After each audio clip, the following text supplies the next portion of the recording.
नमस्कार, Siddhika designer YouTube चॅनेलवर तुम्हा सगळ्यांचं खूप खूप स्वागत आहे. आजच्या व्हिडिओमध्ये आपण अशा 10 महत्त्वाच्या आणि उपयोगी टिप्स आणलेल्या आहेत, ज्या वापरून तुम्ही अतिशय परफेक्ट ब्लाऊज नक्कीच शिवू शकाल. त्यातल्या त्यात जर तुम्ही नवीन असाल आणि तुम्हाला ब्लाऊज शिवता जरी येत आहेत, पण फिनिशिंग येत नाही आहे, तरीही आपण अशा 10 टिप्स आणलेल्या आहेत, ज्याचा उपयोग करून तुम्ही नक्कीच परफेक्ट ब्लाऊज शिवू शकाल. चला तर मग पहिली टिप बघूया. पहिली टिप आहे आपली मेजरमेंट. मेजरमेंटमध्ये सगळ्यात महत्त्वाचं तुम्हाला लक्षात घ्यायचं आहे, कधीही अंगावर माप घ्यायचं. अंगावर माप घेतल्यामुळं तुमचं ब्लाऊज फिटिंग जे आहे ते अगदी परफेक्ट येतं. सपोज जर तुम्हाला मेजरमेंटसाठी जर एखादा ब्लाऊज दिलेला असेल आणि तो ब्लाऊजच जर बिघडला असेल, तर मग हमखास तुमचंही फिटिंग जे आहे ते बिघडणार. म्हणून कधीही ब्लाऊज शिवायचा असेल तर न विसरता न चुकता अंगावरच माप घ्यायचं. त्यामध्ये उंची आली, छातीचं मेजरमेंट आलं, कंबर, पुढचा गळा, मागचा गळा, बाही लांबी, दंडगेर जे काही मेजरमेंट असेल ते तुम्हाला इथं प्रॉपर अंगावर व्यवस्थित मोजून घ्यायचं आहे, ज्यामुळं तुमचं ब्लाऊज अतिशय उत्तम बनेल. Point number 2, paper cutting. तुम्ही जर नवीन शिकाऊ आहात तर तुम्ही कोणत्याही प्रकारचा ब्लाऊज शिवत असाल, म्हणजे कटोरी ब्लाऊज असू दे, 4 टक्स असू दे, प्रिन्सेस कट असू दे, 1 टक्स असू देत, अगदी कोणत्याही प्रकारचा ब्लाऊज जर शिवत असाल तर न विसरता तुम्हाला सगळ्यात आधी पेपर कटिंग करायचं आहे, ज्यामुळं तुमचं ब्लाऊज कटिंग अजिबात चुकणार नाही. एक्स्ट्रा मार्जिन जे काय आहे ते तुम्ही पेपर कटिंगवरच वाढवता, त्यामुळं कुठेही ब्लाऊज चुकण्याचा प्रश्न येत नाही. म्हणून कधीही पेपर कटिंग करायचंच म्हणजे करायचं. आपला तिसरा पॉईंट आहे ब्लाऊजचं फिटिंग. कधीही ब्लाऊजचं फिटिंग म्हणजे जे मेजरमेंट आपण घेत आहोत, ते मेजरमेंटचं जे एक सरळ रेषा येते ती अशी व्यवस्थित सरळ पद्धतीने आली पाहिजे. म्हणजे कंबरेपासून छातीपर्यंत सरळ रेषा, तिथपासून हातापर्यंतचं जे मेजरमेंट असेल तिथपर्यंत सरळ रेषा. एका सरळ रेषेत व्यवस्थित ज्यावेळेस तुमचं माप येईल, त्यावेळेस तुमचा ब्लाऊज अजिबात चुकलेला नाही आहे हे कन्फर्म. म्हणून कधीही ब्लाऊज फिटिंग करताना अंगावर माप घ्या, जेणेकरून ब्लाऊजचं फिटिंगसुद्धा परफेक्ट येईल. आणि त्याचबरोबर ज्यावेळेस तुम्ही फिटिंगच्या टिपा मारत आहात, त्या कमीत कमी 4 टिपा तरी नक्की माराव्या, जेणेकरून ब्लाऊज जर टाईट झाला तर व्यवस्थितपणे उसवून एक्स्ट्रा मार्जिन, एक्स्ट्रा टिपा आतमध्ये आणखीन राहिल्या पाहिजेत. आणि ज्यावेळेस तुम्ही ब्लाऊजच्या फिटिंगच्या ज्या 4 टिपा मारणार आहात, त्यामध्ये कमीत कमी अर्धा सेंटीमीटरचं मार्जिन तर नक्कीच असावं, जेणेकरून ब्लाऊज उसवला तरी परफेक्ट बसेल. आता आपला चौथा पॉईंट आहे ब्लाऊजचा पफ. मग आता तुम्ही ह्यामध्ये कटोरी ब्लाऊज शिवा किंवा प्रिन्सेस कट शिवा किंवा 4 टक्स, 1 टक्स अगदी कोणत्याही प्रकारचा जरी ब्लाऊज शिवत असाल, तर चेस्टच्या अकॉर्डिंग तुमचा पफसुद्धा येणं गरजेचं आहे.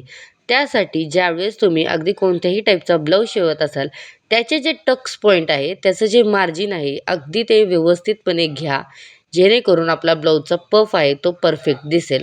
आणि ज्यावेळेस आपण वेअर करू ब्लाऊज, त्यावेळेस छातीजवळ ब्लाऊज तुमचा असा ओढला जाणार नाही आणि जेवढा तुमचा पफ परफेक्ट पद्धतीने येईल, तेवढा ब्लाऊज छातीला परफेक्ट बसेल, ज्यामुळं कस्टमरला कम्फर्टेबल वाटेल. कारण पूर्ण ब्लाऊजचं फिटिंग जे आहे ते चेस्टजवळ आहे, त्यामुळं परफेक्ट असा चेस्टला पफ आला पाहिजे, त्यामुळं ब्लाऊजचं फिटिंगसुद्धा परफेक्ट येईल. पुढचा पॉईंट आहे आपला लटकन आणि लेस. आता सहसा काठपदरच्या साड्या असेल किंवा डेली वापरायचे ब्लाऊज जरी असेल, तरी त्यावेळेस आपण त्याला लटकन आणि लेस तर लावतोच. पण जर समजा डेली वापरायचे ब्लाऊज असतील, तर त्याला तुम्ही जी लेस वापरणार आहात तर ती त्याच फॅब्रिकची बनवा, जेणेकरून ब्लाऊज दिसायलासुद्धा सुंदर आणि लेससुद्धा सुंदर दिसेल. आणि ज्यावेळेस तुम्ही लेस वेगळी वापरत असाल, समजा काठपदरचा ब्लाऊज आहे आणि त्याला गोल्डन लेस जर तुम्हाला वापरायची आहे, तर जी लेस तुम्ही हाताला लावणार आहात तीच लेस तुम्हाला बॅकच्या गळ्यासाठी सुद्धा वापरायची आहे.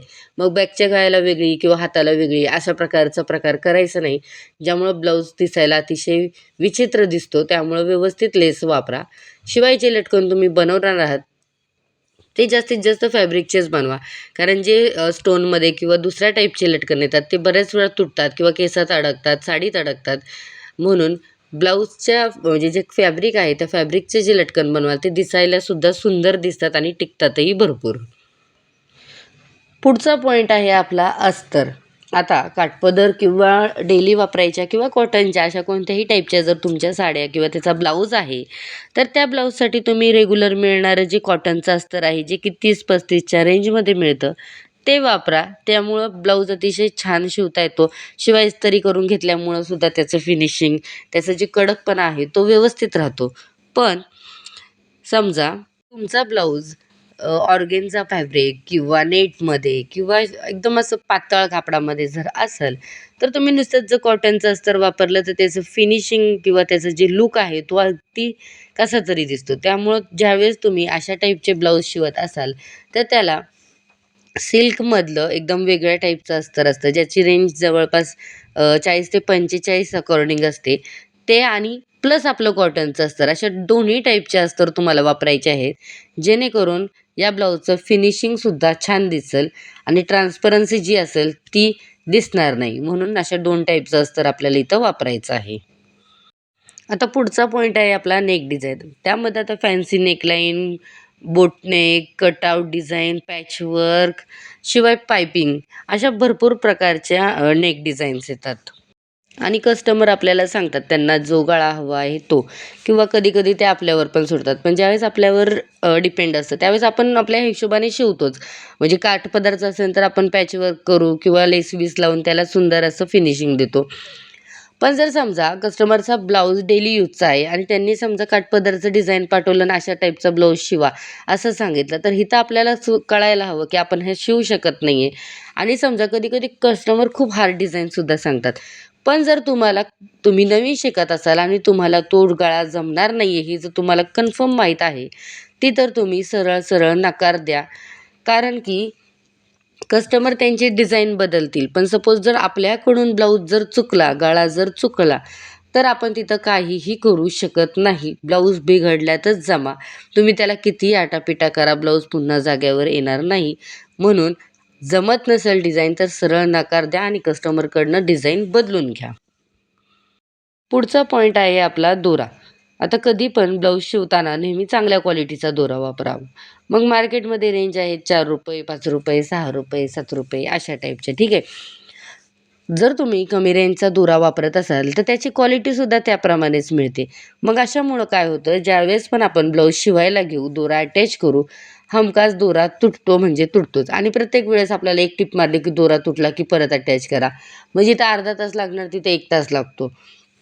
म्हणून कधीही ब्लाऊजचा जो दोरा आहे तो प्रॉपर वापरा आणि ह्यामुळं ब्लाऊजचं फिनिशिंगसुद्धा डिपेंड असतं दोऱ्यावर बऱ्याच वेळेस.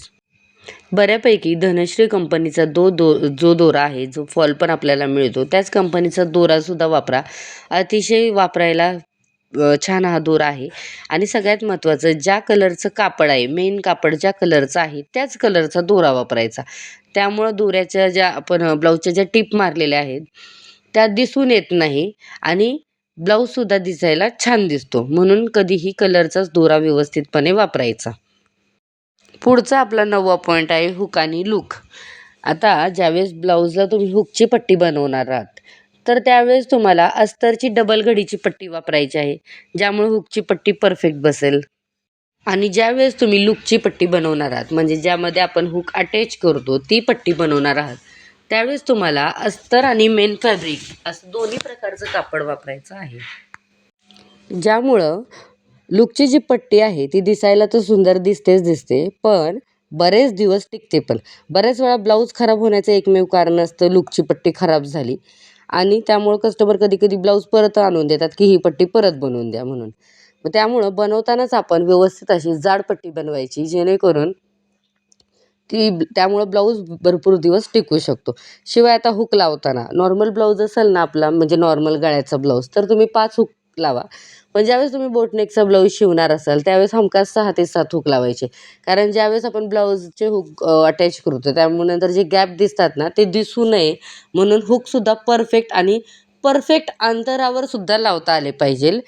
आणि शिवाय हुकची जी स्टिचिंग आहे, हुक जे आपण बसवतो त्याच्यावर सुद्धा दोन्ही बाजूने आपल्याला 3-3, 4-4 टाके टाकायचे. वरच्या बाजूने सुद्धा हुक व्यवस्थित अटॅच करायचं, ज्यामुळे हुकसुद्धा निघून ब्लाऊज खराब होत नाही. आता शेवटचा आणि महत्त्वाचा पॉईंट आहे ब्लाऊजचं फिनिशिंग. ब्लाऊजचं फिनिशिंग म्हणजे काय? कमीत कमी टिपा आणि जास्तीत जास्त सुंदर ब्लाऊज. म्हणून आता सपोज गळा पलटी टाकलाय तर गळ्याला एक टिप मारून छान छान कट मारून व्यवस्थित गळा पलटी करा आणि त्यावर इस्त्री फिरवा जमत असेल तर. त्यामुळं तिथं मारणारी टिप वाचते. ठीक आहे. सगळ्यात महत्त्वाचं खालच्या बाजूला आपण कमरेच्या बाजूला जी पट्टी अटॅच करतो, ज्यावेळेस ती पट्टी अटॅच करतो त्यावेळेस त्याच्यावर पण जी स्टिचिंग करतो ती परफेक्ट अर्धा इंचचीच मारा. त्यामुळं सुद्धा ब्लाऊज दिसायला खूप छान दिसतो. आणि सगळ्यात महत्त्वाचं म्हणजे पायपिंग. गळ्याला जर तुम्ही पायपिंग करत असाल तर ती खूप नाजूक, खूप छान आणि परफेक्ट आकारात करा.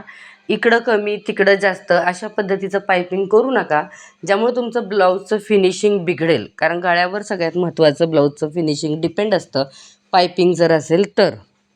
त्यामुळं प्रॉपर पायपिंग करायला शिका. अशा प्रकारे आपण इथं 10 टिप्स बघितलेल्या आहेत ब्लाऊजच्या.